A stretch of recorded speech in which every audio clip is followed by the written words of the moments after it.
Paix et joie en votre cœur. Bonjour et bienvenue à la Maison Emmanuel. Alors c'est dans la fraîcheur du jour, la fraîcheur de l'Évangile que nous poursuivons la contemplation de la parole de Dieu de ce 3e dimanche du Carême. Contempler, c'est-à-dire fixer les yeux sur la parole, sur le Christ. Contempler, c'est-à-dire se laisser habiter par la parole, la laisser prendre toute sa place en nous. Et c'est dans l'Esprit Saint qui l'a inspiré que nous pouvons pleinement entrer dans la parole de Dieu.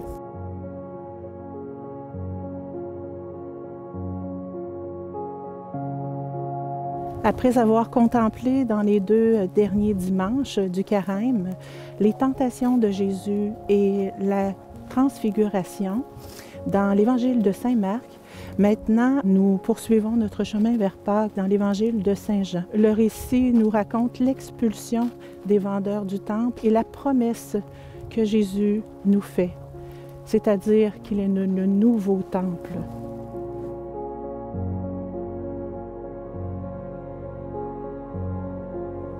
Maintenant, je vous invite à entrer dans la parole, à déménager et habiter les demeures de Dieu, c'est-à-dire l'aujourd'hui éternel. Et le pape François nous dit que prier la Bible, c'est rencontrer Jésus. Tournons-nous vers lui. Ouvrons notre cœur à sa présence. Seigneur Jésus, ouvre mon cœur à ta parole. Nourris-moi de ta vie. De l'Évangile de Jésus-Christ selon Saint Jean. Comme la Pâque juive était proche, Jésus monta à Jérusalem. Dans le temple, il trouva installés les marchands de bœufs, de brebis, de colombes et les changeurs. Il fit un fouet avec des cordes et les chassa tous du temple, ainsi que les brebis et les bœufs. Il jeta par terre la monnaie des changeurs, renversa leur comptoir, et il dit aux marchands de colombes: « Enlevez cela d'ici, cessez de faire de la maison de mon Père une maison de commerce. » Ses disciples se rappelèrent qu'il était écrit: « L'amour de ta maison fera mon tourment. » Des Juifs l'interpellèrent: « Quel signe peux-tu nous donner pour agir ainsi? » Jésus leur répondit: « Détruisez ce sanctuaire, et en 3 jours, je le relèverai. » Les Juifs lui répliquèrent: « Il a fallu 46 ans pour bâtir ce sanctuaire, et toi, en 3 jours, tu le relèverais. » Mais lui parlait du sanctuaire de son corps. Aussi, quand il se réveilla d'entre les morts, ses disciples se rappelèrent qu'il avait dit cela. Ils crurent à l'Écriture et à la parole que Jésus avait dite. Pendant qu'il était à Jérusalem pour la fête de la Pâque, beaucoup crurent en son nom à la vue des signes qu'il accomplissait.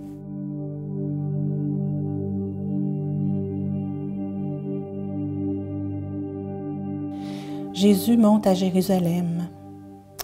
Cessez de faire de la maison de mon Père une maison de commerce. Détruisez ce temple, et en 3 jours je le relèverai.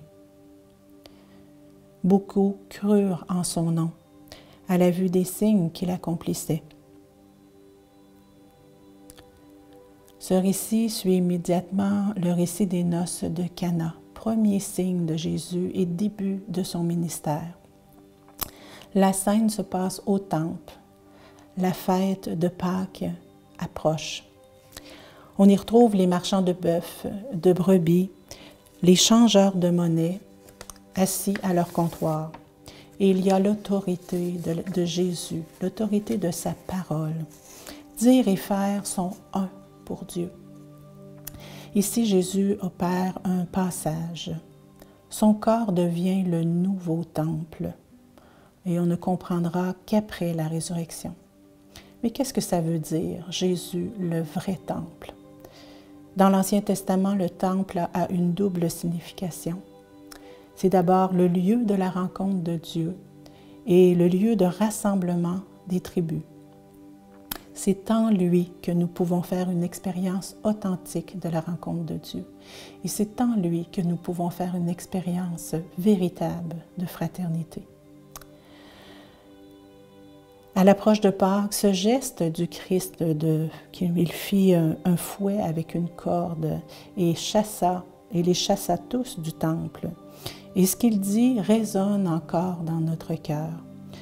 C'est une invitation ferme à ne pas faire de la maison de notre Père un trafic, un marché, un commerce. Pas plus du temple de Jérusalem que de chaque Église, mais surtout de notre cœur. À chacun de nous, bien, c'est un avertissement qu'il nous dit. Puis cet avertissement, bien, c'est parce qu'il nous aime. Et ce qu'il veut pour nous, c'est la vie en abondance. La maison de Dieu, bien, c'est l'homme. Hein? Ne faisons pas commerce de la vie. Et la dignité, la vérité et la liberté, ne pas la vendre en échange de quelque chose. Ne vendons pas notre cœur en réduisant nos rêves à de l'argent. Hein?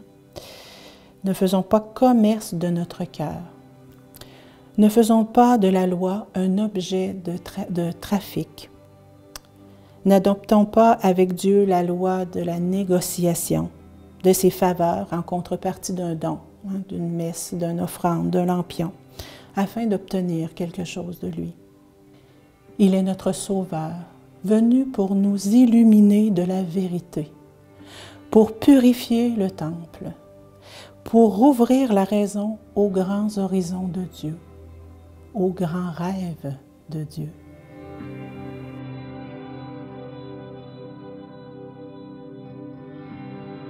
Répondons à l'appel du pape François qui nous invite à la conversion. Prenons le temps de répondre au Seigneur et nous invite à voir cette opportunité que la crise nous offre, qui nous présente. Alors prenons le temps de descendre dans notre cœur.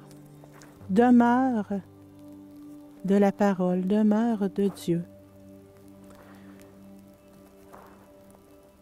Accueillons de lui son amour. Accueillons de lui la paix, la vérité, la liberté. Isabelle, en toi je fais ma demeure.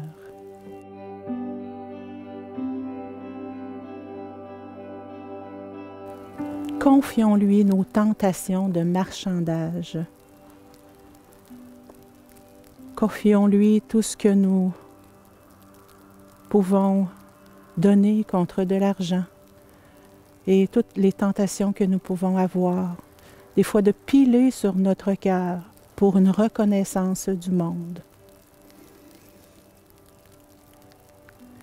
Et offrons-lui notre personne et notre vie. Seigneur, tu connais mon cœur. Je t'offre ma personne pour que ta volonté s'accomplisse parfaitement. Me voici, Jésus, je m'abandonne à toi.